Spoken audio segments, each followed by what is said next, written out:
नमस्कार मैत्रिणींनो, अन्नपूर्णा किचनमध्ये तुमचे खूप खूप स्वागत. मैत्रिणींनो, मी बरेच दिवस जवळपास 15 दिवस व्हिडिओ टाकलेला नव्हता कारण एक थोडा प्रॉब्लेम होता.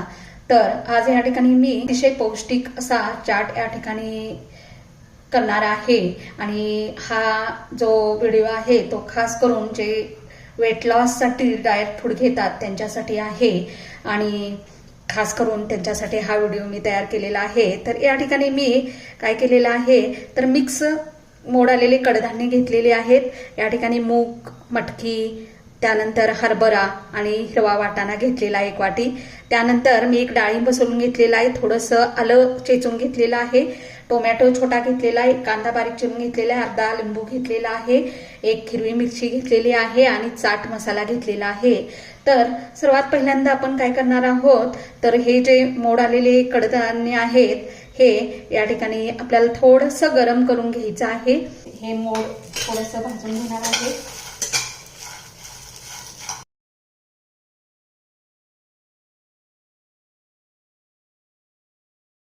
मोड आलेल्या या कडधान्यांचा चाट घेतला तर तुम्हाला दिवसभर अगदी काही करायची गरज नाही. त्या ठिकाणी बघू शकता तुम्ही आपली मटकी चटचटायला लागलेली आहे. बाकीची ही कडधान्य गरम झालेली आहेत. येथे मी या ठिकाणी हे असं थोडंसं गरम करून घेतलेलं आहे. हे का गरम करून घ्यायचं तर आपण या ठिकाणी कडधान्याला मोड आल्यानंतर चिकट होऊ नये म्हणून थोडंसं फ्रीजमध्ये ठेवतो आणि ते थंड होतात आणि अतिशय थंड पण शरीराला चांगलं नसतं. म्हणून या ठिकाणी मी थोडंसं त्याला या ठिकाणी गरम करून घेतलेलं आहे. तर आता हे थंड होऊन द्यायचं आहे. यातली थोडासा गरमपणा आहे तो कमी करायचा आहे. तर इथे बघू शकता हे थंड झालेलं आहे.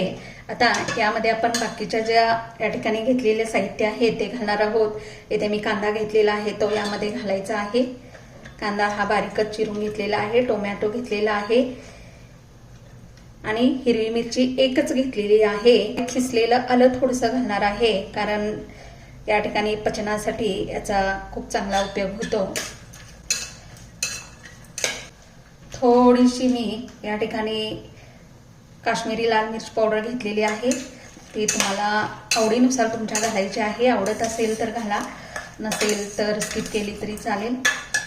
येथे 1 चमचा चाट मसाला घेतलेला आहे. यामध्ये मी थोडीशी हळद घालत आहे कारण पावसाळ्याचे दिवस आहेत, सर्दी खोकल्याचा त्रास होतोच. घशासाठी हळद ही अतिशय उपयुक्त आहे. यामध्ये मी अर्धा लिंबू घेतलेला आहे घालत आहे कारण या ठिकाणी लिंबामुळं आपलं हे जे कडधान्य आहे ते चांगलं पचतं आणि चांगली या चाटला चांगली चव येते. हे सगळं मिक्स करून घ्यायचं आहे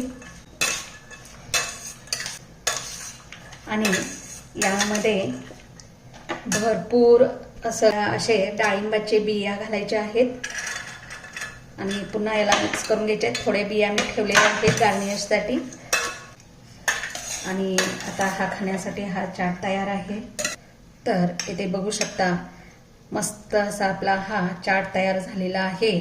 तर जे तुमच्या घरातले लोक डाएट करत असतील किंवा डाएटसाठी डाएट फूड घेत असतील तर सकाळच्या नाश्त्यासाठी हा या ठिकाणी अतिशय पौष्टिक आणि हेल्दी असं फूड आहे. तर असा हा चाट तुम्ही तुमच्या घरातल्या किंवा स्वतःसाठी करून बघा आणि मला कमेंटद्वारे मला सांगा. तुम्ही जर माझ्या चॅनलवर नवीन असाल तर माझ्या चॅनलला लाईक आणि सबस्क्राईब करायला विसरू नका. बेल आयकॉनवर बटन दाबायला विसरू नका.